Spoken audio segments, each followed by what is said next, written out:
Welcome to Chris's Bread.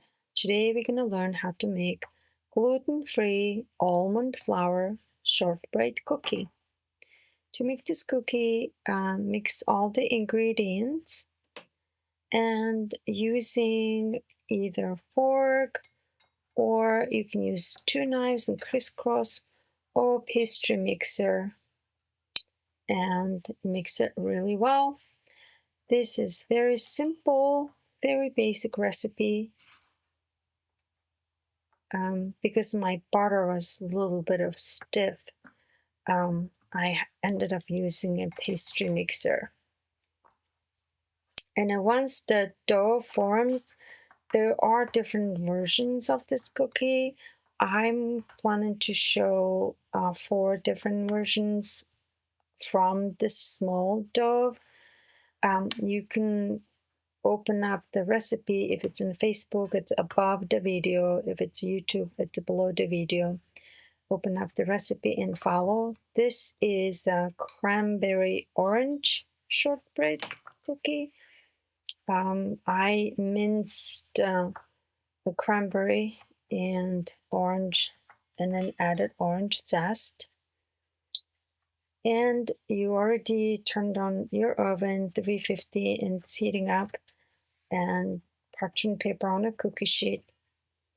And I'm gonna divide into 3 equal pieces, so in total of a dozen cookie from this recipe.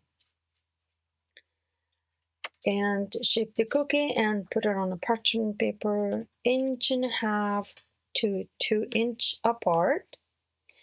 The second version is thumbprint, and I'm going to use blueberry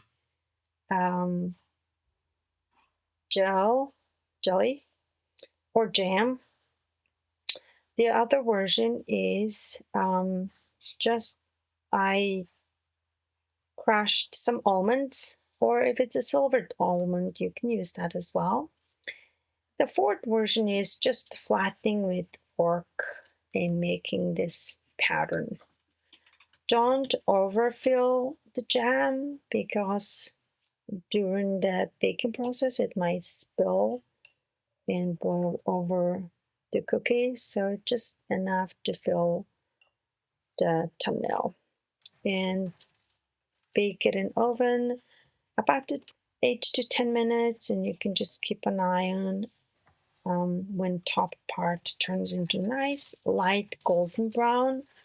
That is good. So it takes less than half an hour to make this cookie.